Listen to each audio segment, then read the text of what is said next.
Okay, I normally don't do any endorsements at all, but there's this one shop in the area that just sold me 10 times over, and I always endorse them, I always support them, and this is why. What's going on, people? Rob here. You know, I do a lot of videos on how to this, that, and the other, but this is one video that I wanted to do that I feel is kind of important because I know I have a really good mechanic. I don't know if you can see me with the light here, my angle. I'm trying to use the green screen because I'm going to put a copy of my mechanic shop up here. But it's not necessarily, this video is about my mechanic, but it is about your mechanic also. What I'm trying to say is because ever since I was younger, all of us have cars and car problems and everything. And when I was younger, one time I went to my dad's mechanic, and this is a mechanic that my dad went to forever. And I had my car, finally I got my car, me and my girlfriend, and I was having problems, and I went to the mechanic. And you know, the mechanic told me, hey, well, your CV boot is ripped, you're leaking all over the place, you're going to need to replace that CV boot, it's going to be like $259. Well, I'm like, I didn't have the money at that time to get my CV boot fixed. And then, I was younger, I was 18 years old, so I was like, you know what, I said, okay, I can't have it done now, but, is it going to last me? He goes, yeah, just get it done as soon as possible. So I did need tires on the car. So from there, I actually went to Sears because my tires were like really bad. So I went to go Sears to put the tires on the car, and I told the guy at Sears, the mechanic that's putting my tires on, I said, dude, I know I'm going to be needing the CV boot on my car. Can you please do me a favor and check out to see how bad the CV boot is, about how long I got to drive on it? So the guy went out, and the guy came back. He says, who told you needed a CV boot? I says, well, the mechanic that my dad goes to. I took the car there. He said, come here. And he took me out there. He has a flashlight. He said, there's nothing wrong with your CV boots at all. The guy was lying to you. I went back to that mechanic shop. I asked for the owner, and the owner says, my mechanic would have never said this, yada, yada, yada. Where's the quote on paper he gave you, yada, yada, yada. Well, the guy didn't give me a quote on paper. He just told me I needed it done. So if I would have had the money right there and not needed tires, I would have paid the $259 for the guy to wash it off, or not even that, and tell me he fixed it. Now here's the irony. That shop in the area, the mechanic that lied to me and told me I needed it fixed, is now the owner of that shop. The other guy sold it to him. So it bothers me.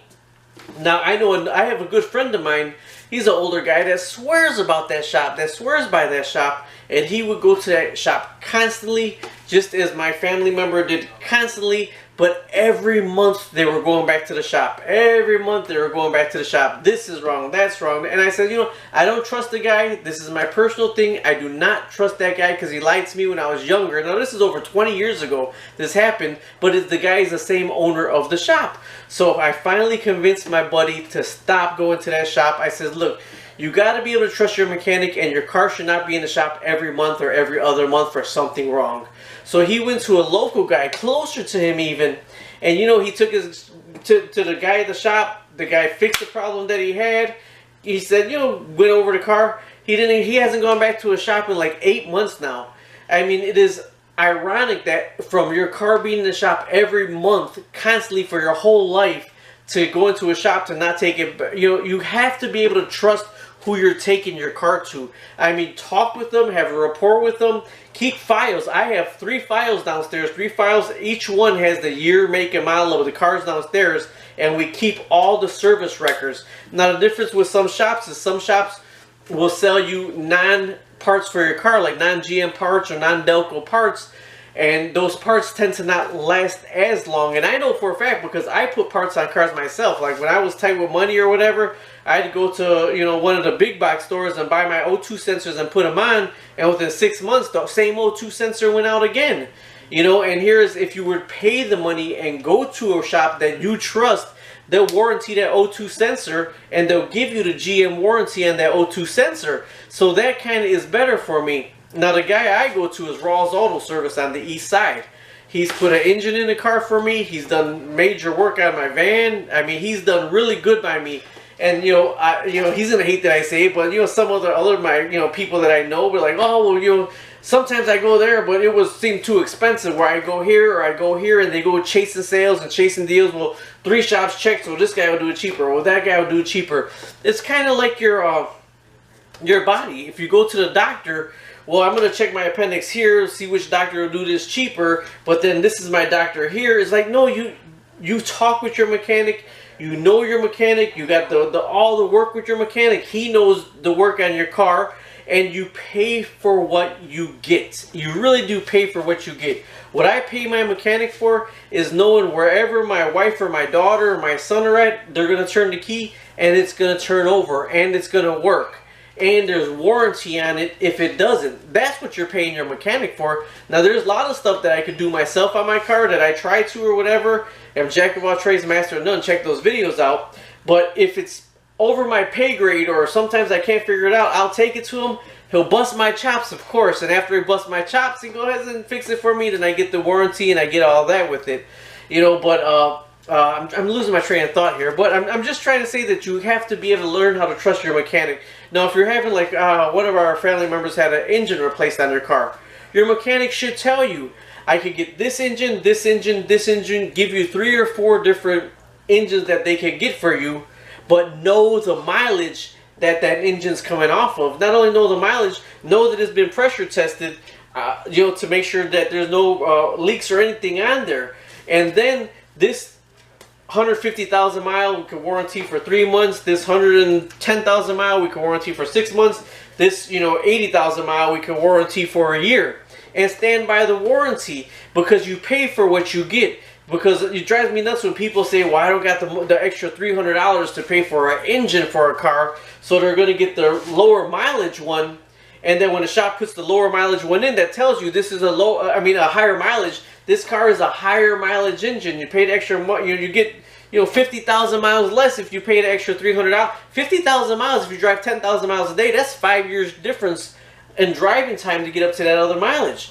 You know, but then they pay the cheaper amount, or they go somewhere else and they bitch that guy out because they say, oh man, he sold me a crappy engine and it only lasted a year. Well, you know what? It's if you were told differently, that is on you for not listening. You should listen to what your mechanic says, because if you trust your mechanic, he will steer you in the right direction, and I know this for a fact. Now, this is why I say I trust my mechanic 100% to a T. I've been wanting my 2002 Astrovan. Everybody wants this Mustang, this, that, this. I've always wanted the Astrovan. I like the Astrovans, and I found one that I couldn't pass up. It was $1,500. Now, okay, $1,500. I drove out there and I called them. I did say I smell an antifreeze leak, and actually it was on the sale for $1,700. I smell an antifreeze leak. The window on the back doesn't pop, doesn't lock, and then there's a couple oil drips on it. He says for $1,500. He says not a problem. He says pick it up. He says, you bring it to me. So I was like, okay. So I trusted his word. I picked up my van. I bought it. I drove it all the way back. Not a problem at all. Went right to the shop. Okay, $1,500 for the car. I says, do me a favor. Go through the van and let me know what it needs. Okay. It needed $840 more worth of work. I needed all the stabilizers, everything. He said they didn't do any of the front end work on it. And I needed a oil pan and a radiator. So I mean, that was a lot of money to come out my butt. I knew I was gonna, this is gonna be my work car. This is me to get back and forth. I need to trust it. Now here's the thing. So you say I have $2,500 invested, and I better knock on some wood here. My van has not been back to the shop in 1.5 years. Okay, 1.5 years. What's more is why you should trust your mechanic, or be able to trust your mechanic. My brakes were squeaking. I mean, this was after I had it for a while. He went through it, did all that, and you know, say 6 months later, 7 months later, my brakes were squeaking real bad. I said, oh man, I'm gonna need new brakes. So I took the van to the shop, and I said, dude, I said, Raw, my brakes are squeaking right now. I said, you know, I said, I'm probably gonna need new brakes, and you go ahead and check it out. I get a call back. I'm waiting for the bad news. He goes, all right, buddy, I got good news and I got bad news. I knew there was going to be bad news. I knew there was going to be bad news. The good news is you don't need new brakes. I'm like, but they're squeaking. They're squeaking. He said, let me get to it. Let me get to it. The bad news is when the original owner of the car put the brakes on, he put the cheapest brake pads they were, and that's the only reason why they're making the noise. He says, if you want the squeaking to end, he goes, I could put the new brakes on, but you really don't need them. He said, you could probably go another year before you need brakes because your pads are so good. Another reason why I'm kind of making this video, because it's things like that and reasons like that Now, I'm not saying my mechanic is the best mechanic for you, but you need to find a mechanic. And when you go in there and you talk to your mechanic, say, look, I had problems with this mechanic, or I had problems with this, or you know, I'm just looking for a mechanic that I can trust. You know, everybody got limited funds. I got limited funds, and I just want to make sure my car is good, stable, and right, and it gets some warranty on my parts. Now, your mechanic should, or could also tell you, like, look, these are the actual GM parts I can put on for you, and this is the price. But if you want the cheaper parts from AutoZone, O'Reilly's, the big box store, the cheaper parts, these are them, and this is the price for them, and this is the warranty for them. Now, if you go that route, I always say you get what you pay for. So that's why I stick with all the GM parts on my car. So either way, that is my thing. Now, if you go to, I live on the southeast side of Chicago. I use Rawls Auto Service. I trust the guy 110%. If you go see the guy, I mean, just tell him Rob the mailman sent you. He calls me the mailman because I wear a mailman uniform and I deliver. So every time I go pick up my car or whatever, he just calls me the mailman. But I'm actually doing this because he has sold me enough that I could trust him enough, is why I'm doing the video for him. So if you go say Rob the mailman sent you, he'll know who I am, and like I said, I mean, I trust him, and like I said, he's not may not be near you or may not be by you. What I'm saying for the video is there should be a mechanic by you that you can trust, that you can refer to a friend, that you can refer to a family member. You know, I have a family member that travels from out of state to come here, and when she has a problem with her car, she comes here to go to him because she lives so far out of state that she knows if there's anything needs to be done on the car, he's gonna do it properly enough that she'll be okay out of state with it. She always stays here when she comes. This is the hometown, but home base for her. But you know, she does live out of state, and she trusts him enough to drive the car across country. You know, if you can't drive your car across country, you can't really trust your mechanic because he's not doing the right thing for you. I could jump in my van right now and go to Miami, and I have no worries about it, no qualms, you know. And he'll tell me in advance if he's looking at something or whatever, say, hey, this right here is making the sound right here. If you want to replace it, this is how much it's going to be, but it should last you for about this long, believe it or not. And it's, you know, he's been honest with me. So either way, look for your mechanic, be able to trust your mechanic, and if you're going back month after month after month after month, maybe it's time that you should look for another mechanic because that mechanic isn't doing the right thing for you. Alright, either way, good luck with your car. Keep it up and running. It's cheaper to keep your car, you know, up and running than it is to buy somebody else's problem, have to put all the work back into it, not know if you could trust it or whatever until you get to your mechanic. You know, just good luck with your car and keep it up and running, and find a mechanic that you can trust because that is very important. Alright, thanks for watching. Bye-bye.